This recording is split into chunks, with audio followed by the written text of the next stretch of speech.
Evangelho. Baseado no Evangelho de Nosso Senhor Jesus Cristo, a predicação do apostolado que lhes compete, os espíritos superiores não se apegam a qualquer nuvem de mistério para sustentar o alimento à fé religiosa, em cuja renascença colaboram na qualidade de homens redivivos. É que a vida extrafísica promove nos que pensam mais altas ilações com respeito à realidade. E se há leis que presidem ao desenvolvimento do corpo, há leis que regem o crescimento da alma. Jesus no estábulo não é um fenômeno isolado no espaço e no tempo, é acontecimento vivo para o espírito humano. Cristo homem veio plasmar o homem Cristo.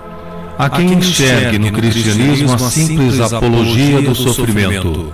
Acusam pensadores e filósofos vários, taxando-o em oposição à beleza e à alegria. Para eles, Jerusalém teria asfixiado a felicidade e o encanto da vida, a fluir vitoriosa e serena nos ajuntamentos da Grécia e de Roma. Antes do Mestre, a única beleza espiritual, geralmente conhecida, ela era aquela das virtudes filosóficas e políticas que o homem representativo da escola da justiça ou do poder mantinha valoroso até a morte. Com exceção de Sakayumi, o príncipe sublime que se retirou do mundo convencional para viver pelos seus semelhantes, os grandes heróis do pensamento aceitam a perseguição e o extermínio, mas é força reconhecê-lo com a vaidade dos triunfadores. Bebem cicuta ou abrem as próprias veias ilhados na fortaleza da superioridade individual. Sócrates é o filósofo sublime confortado pela solidariedade dos discípulos. Sêneca é o professor honrado que estimula com o sacrifício de si mesmo a indignação contra a tirania. Com Jesus a renunciação é diferente. O divino crucificado sobe ao Calvário sem o apoio dos amigos. Suas últimas palavras são dirigidas a um ladrão. Sua morte não exalta o orgulho de um grupo, nem constitui incentivo à revolta. A ordem que lhe escapa do excelso comando é a de servir sem desfalecimento, com obrigações de amor, perdão e auxílio constantes, ainda aos inimigos. Seu olhar do cimo da cruz abarca o mundo inteiro. Com ele começa a agir o escopro do verdadeiro bem, operando sobre a dureza da animalidade o gradual aperfeiçoamento da alma divina. As chagas que lhe cobrem o corpo representam um louvor ao trabalho de aprimoramento e elevação do espírito, iniciando a era de legítima fraternidade entre os homens. O Evangelho é, por isso, viveiro celeste para a criação de consciências sublimadas. Nasce a mente na carne e nela renasce, inúmeras vezes, buscando o sagrado objetivo do seu engrandecimento. E no intricado jogo das experiências compreende na dor o instrumento ideal da santificação, recebendo os séculos por dias preciosos e rápidos de serviço, enceta a gloriosa carreira com a juvenilidade da razão, amadurecendo-se na ciência e na virtude através de reencarnações numerosas. Conquista-se sacrificando-se. Quanto mais fornece de si em trabalho vantajoso a todos, mais se enriquece no mealheiro individual. Quanto mais distribui em amor, mais recebe em poder. Supera-se quebrando limitações, doando o bem pelo mal, a simpatia pela aversão, a claridade pela sombra. A Boa Nova oferece as medidas espirituais para que se atinjam as dimensões da vida genuinamente cristã, nas quais desfere o Espírito excelso voo para as esferas resplandecentes. A carne é a sagrada retorta em que nos demoramos nos processos de alquimia santificadora, transubstanciando paixões e sentimentos ao calor das circunstâncias que o tempo gera e desfaz. Cada ensinamento do Mestre efetivamente aplicado é específico redentor, brunindo a alma imperecível, tornando-a em obra viva de estatuária divina.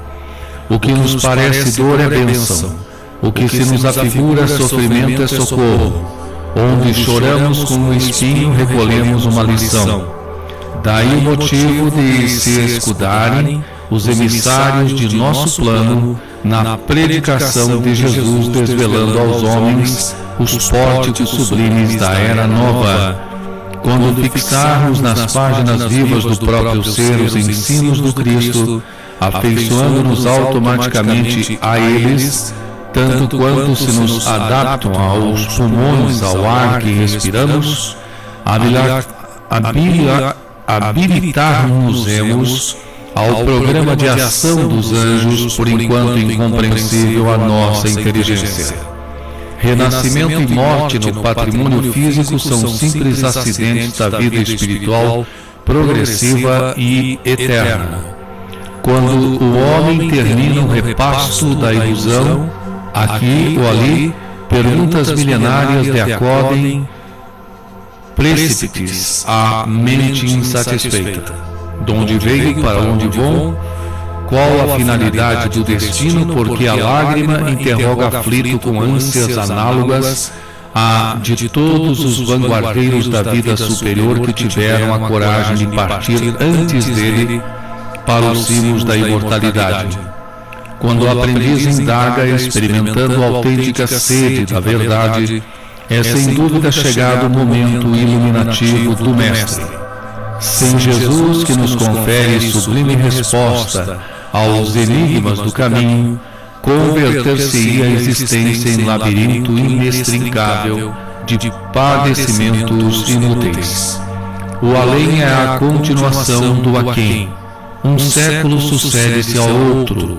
O filho é o herdeiro dos pais. Não existe milagre. A lei, evolução, crescimento e trabalho, com o prêmio da sublimação ao esforço.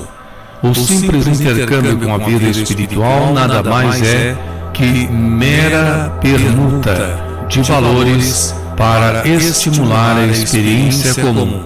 Mas, toda vez que encontrarmos o Evangelho do Senhor, inspirando a renovação de nossa atitude pessoal à frente do mundo, guardemos a certeza de que nos achamos em comunhão frutífera com a bendita claridade do caminho da verdade e da vida. Francisco do Monte Alverne. Oração no Templo da Caridade. Senhor, no templo que nos concedeste para a sustentação dos nossos ideais de fé, permite que te possamos corresponder aos objetivos sagrados, dedicando-nos com fervor e abnegação.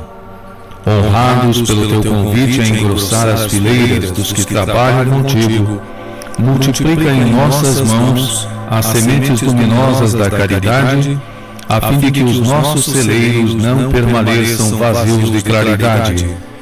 Colocados na terra que merecemos diante dos obstáculos a transpor e das dificuldades a vencer, faculta-nos a resistência contra as paixões que vivem dentro de nós, de modo a podermos transferir das baixadas em que nos encontramos as aspirações maiores, estando-as ao planalto que anelamos atingir. Não é esta, Jesus, a primeira vez que te juramos fidelidade, para logo depois negarmos o compromisso assumido. Antes prometemos-te abnegação total, e a apostasia fez-nos recuar da tarefa encetada que deixamos entregue ao escalracho da incompreensão, ao abandono. Hoje, por compreendermos melhor a destinação que nos é reservada, com a alma túmida de emoções superiores, aprestamos-nos ao labor com que nós homens, não obstante, os liames com os compromissos negativos que mantemos com a retaguarda. Ensina-nos outra vez a servir e a amar, ampliando-nos o horizonte do atendimento, a fim de que a estreiteza da nossa visão não se aperte nos antolhos de nossa mesquinhez egoística. Benfeitor de todos nós, sustenta-nos na fragilidade sistemática e renova-nos na noite em que nos debatemos, pontilhando-a com essa luz meridiana que flui do alto através da consoladora doutrina dos imortais, em que nos engajamos agora, desencarnados e encarnados, constituindo o rebanho de que te fazes o bom pastor. Ante a nossa impossibilidade de servir-te mais e melhor, deixa-nos doar-te a nossa inutilidade por ser tudo quanto temos. Suplicamos-te também que, enquanto aljofrem lágrimas na terra, não nos seja lícito auferir o prêmio de ser feliz que não merecemos.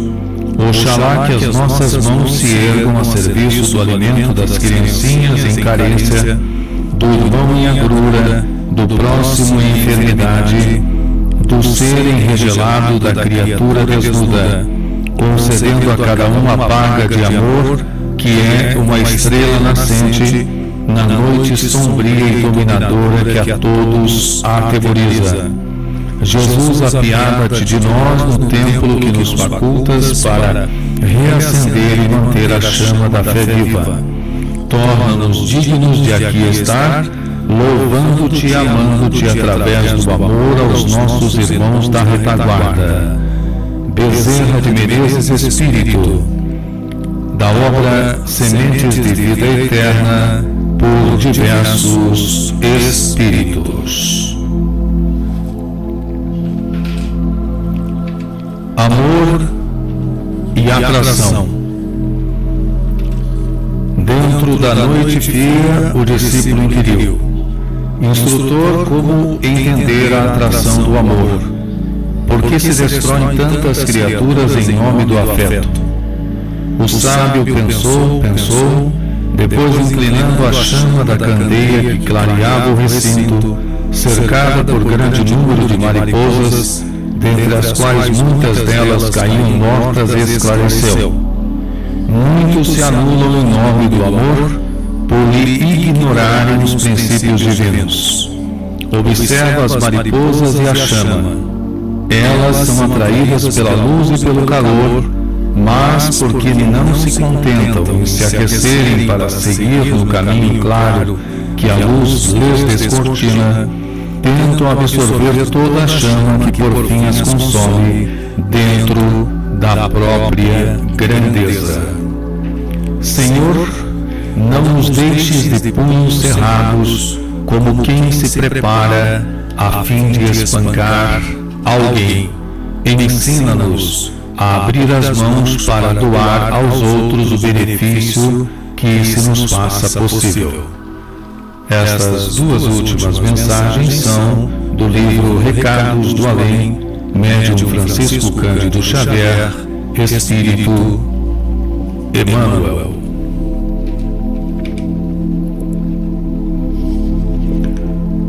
Do livro Novas Mensagens, a Mensagem do Dia, volume 2, Espírito Sheila, Médium Cleiton Levi. Possibilidades. Tua vida não se resume nas possíveis dores físicas ou morais que carregas. Tens em ti infinitas possibilidades de progresso e elevação. Assim não te deixes arrastar pelo tóxico do desânimo, nem permitas que o fogo da precipitação te agrave às situações difíceis. Ora, serve e trabalha, ergue-te do torpor que te anestesia a alma e faze algo em teu favor. Uma prece, uma página de ideias libertadoras, um gesto de amor podem ainda hoje modificar o panorama sombrio em que te debates descerrando o cenário de luz em que podes viver.